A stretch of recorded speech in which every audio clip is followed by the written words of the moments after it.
আপনারা আরও ভালো বলতে পারবেন যে কোন দলটা বেটার অবস্থানে আছে। বাট তামিমের মতো ক্যারেক্টার টিমে একটা বাড়তি ইম্প্যাক্ট অবশ্যই রাখবে। ভালো pace bowling side, but last কয়েক বছর আমরা যেভাবে পেস বোলাররা বল করছি, আমার মনে হয় এটা তাদেরকে ক্রেডিট দিতেই হবে। এটা তো আপনারা আসলে বলতে পারবেন, আমি অ্যাজ এ ক্যাপ্টেন হিসেবে আমার দল নিয়ে বলাটা ডিফিকাল্ট। আপনারা আরও ভালো বলতে পারবেন যে কোন দলটা বেটার অবস্থানে আছে। ক্যাপ্টেন 2024 সালে যখন আপনারা জিতেছিলেন তখন প্রিপারেশনটা খুব ভালো ছিল। এবার প্রিপারেশনটা কেমন ফিজিক্যালি এবং স্কিল ওয়াইজ, প্লাস হলো যে নাইট জানার মতো একজন বোলার খেলেছে আপনার আন্ডারে আগে, এবার তাকে তো অনেক কথা হচ্ছে, অনেক আলোচনা হচ্ছে, হওয়ারই কথা। আপনি কতটা এক্সাইটেড এবং তাকে আপনি কীভাবে ইউজ করুন? শর্ট বার্স্ট মানে ছোটো ছোটো স্পেলে যাতে প্রত্যেকটা স্পেলে একদম সেটা দিয়ে যেভাবে ইউজ করতে চান নাকি অন্য কোনো? না, রানাকে একদম আমি ছোট থেকে চিনি, মানে একদমই ছোট, হয়তো কেউ তখন জানতো না। সো আমি জানি আসলে ও কী চিন্তা করে বা ও কীভাবে আসলে নিজেকে প্রিপেয়ার করে এবং ও কী চায়। এই জিনিসটা আমার জন্য একটা plus point. So okay use করার ক্ষেত্রে আসলে আমার কোনো ডাউট নাই। এবং লাস্ট যে কয়টা টেস্ট ম্যাচও ছিল সবগুলোতে আমি মনে করি যে ও ভালোভাবে ডেলিভার করার চেষ্টা করেছে। স্টিল নতুন আমি বলবো যে টেস্ট ক্রিকেটে, বাট খুবই এক্সাইটিং। এবং একটা ক্যাপ্টেনের আন্ডারে যখন এর ধরনের একটা এক্সপ্রেসিভ পেস বলার থাকে, এটা অবশ্যই একটা বাড়তি সুবিধা। সো আশা করবো যে এই সিরিজে ও নিজের ওই সেরাটা দিবে এবং আমি খুবই হোপফুল যে ও যেই ফর্মে আছে এখন ওই ফর্মটা ধরে রাখবে। টিমের প্রিপারেশান সবসময় দেখেন ওরকম প্রিপারেশান নেওয়া সম্ভব হবে না, কারণ হোয়াইট বলে বেশ কিছু প্লেয়ার ছিল। বাট রেড বল যারা খেলে তারা লম্বা সময় ধরে কিন্তু প্রিপারেশান ফেজে আছে। সো ওই দিক দিয়ে আমি খুশি। আমি যতটুকু সোহেল স্যার যিনি প্র্যাকটিস করেছেন তার কাছ থেকে খবর নিয়েছি, সবাই খুব ভালো শেপে ছিলেন, খুব ভালোভাবে ইন্ডিভিজুয়ালি স্পেসিফিক প্র্যাকটিস করেছে। সো ওই দিক থেকে আমি বলবো যে ভালো প্রিপারেশান হয়েছে। এখন বাকিটা এক্সিকিউশনের ব্যাপার মাঠের মধ্যে। ক্যাপ্টেন, আপনি বলছিলেন যে লম্বা সময় প্রিপারেশন নিয়েছি, বাট ম্যাচ খেলা তো আসলে অন্য একটা মানে টেম্পো।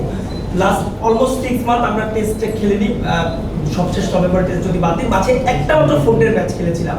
যারা শুধুমাত্র একটা ফরম্যাটে খেলে তাদের জন্য আসলে কতখানি ডিফিকাল্ট। মমিনুল নিজেও বলেছিল যে যারা বাংলাদেশের প্রেক্ষাপটে টেস্ট ম্যাচের ক্রিকেটার হয় তো অভিশাপ, আপনিও সেটা আসলে ফিল করেন কিনা? ডিফিকাল্ট অবশ্যই, এতদিন পর পরে খেলা অবশ্যই ডিফিকাল্ট, বাট খুবই ভালো যে অ্যাটলিস্ট একটা 4 ডে ম্যাচ খেলার সুযোগ পেয়েছে, আমি যদি পজিটিভ ওয়েতে চিন্তা করি। বাট এগেন মমিনুল ভাই, তাইজুল ভাই, নাইম, জয় যারাই আছে, এনাদের প্রত্যেকটা মানুষের জন্য খুবই কঠিন। এখন মুশফিক ভাই একটা ফরম্যাট খেলছে, বাট তারা প্রফেশনাল ওই জায়গা থেকে নিজের প্রিপারেশনটা নেয় এবং এই নেগেটিভিটি থেকে দূরে থাকার চেষ্টা করে। সো তারা এই জায়গা থেকে যতটুকু সম্ভব টিমকে দেওয়ার চেষ্টা করে এবং আমি খুবই খুশি যে সবাই মন থেকে টিমের জন্য পারফর্ম করার চেষ্টা করে। সো আসলে অনেক কিছু চাইলেও অনেক ভালোভাবে করা সম্ভব না বিকজ অফ দ্য সিচুয়েশান। একটা জিনিস আমরা করতে পারি, কিভাবে আমরা ভালো চিন্তা করতে পারি, কিভাবে আমরা ভালো প্রিপারেশান নিতে পারি প্র্যাকটিসে। সো যে জিনিসটা তারা সবসময় করে। শান্ত, তানজিদ তামিম তো গত বছর সবচেয়ে বেশি ছক্কা হাঁকিয়েছে বাংলাদেশের পক্ষে টি-20 ক্রিকেটে। তিনি টি-20তে সবচেয়ে বেশি রানও করেছে গত বছর, ওয়ানডে ক্রিকেটও ভালো খেলছে। এই ধরনের ফ্ল্যামবয়েন্ট ব্যাটার আসলে টেস্ট ক্রিকেটে কোন জায়গাটা আসলে দলের জন্য অনেক হেল্পফুল হবে? যেদিনই অভিষেক হোক, সেটা মিরপুর হতে পারে, সিলেটে হতে পারে, অস্ট্রেলিয়াতে হতে পারে। এই ধরনের ব্যাটার থাকলে আসলে কোন কোন জায়গায় লাভ হয়? তারা একটু সাহস দেখিয়ে বা আসলে বোলার স্পট নষ্ট করা বা 4 ছক্কা মেরে আসলে প্রতিপক্ষকে ঘাবড়ে দেওয়া, আর কি কি সুবিধা হতে পারে এই ধরনের ওপেনার থাকলে দলে? তামিমের কাছ থেকে বেসিক্যালি এক্সট্রা কোনো কিছুই চায় না। ও যেভাবে ওয়ানডে টি-20 ক্রিকেট খেলে, ব্যক্তিগতভাবে আমি চাই সে ওইভাবে ক্রিকেট খেলুক। আর ওইভাবে ক্রিকেট খেললে টিম অটোমেটিক একটা ভালো পজিশানে থাকবে যেদিন ও লম্বা ইনিংস খেলবে। সো এক্সট্রা কোনো কিছু না। এবং আমি যেটা বললাম যে রান করাটা ইম্পর্টেন্ট, স্পেশালি ফার্স্ট ইনিংসে। সেটা আমরা যদি 10 ওভারে 50 করে ফেলি কোনো সমস্যা নেই। যদি আমরা 10 ওভারে 20 রান করি তাতেও আমার কোনো সমস্যা নেই। বাট যার যে রোলটা আছে, যে যেভাবে খেলতে পছন্দ করে সে যেন ওভাবেই খেলে। বাট তামিমের মতো ক্যারেক্টার টিমে একটা বাড়তি ইম্প্যাক্ট অবশ্যই রাখবে।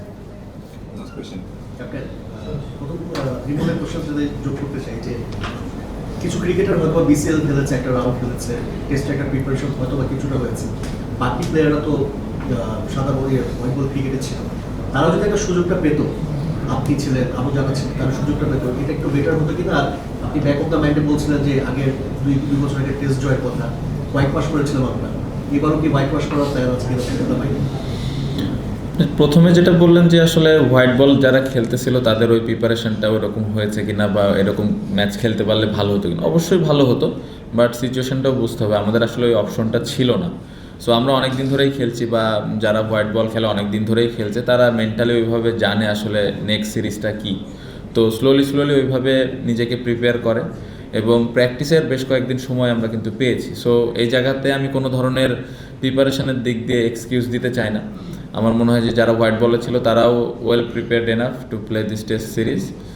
আর যেটা বললেন যে হোয়াইট ওয়াশ করার প্ল্যান, এরকম কোনো ব্যক্তিগতভাবে আমি চিন্তা কখনোই করি না। 10 দিনের খেলা, 5 দিন করে, এই 10টা দিন কিভাবে আমরা বেটার ক্রিকেট খেলতে পারি, ওদের থেকে কম্পিটিটিভ ক্রিকেট খেলতে পারি, এটাতে আমি বেশি চিন্তা করি। প্রসেসটা খুব important rather than thinking about outcome.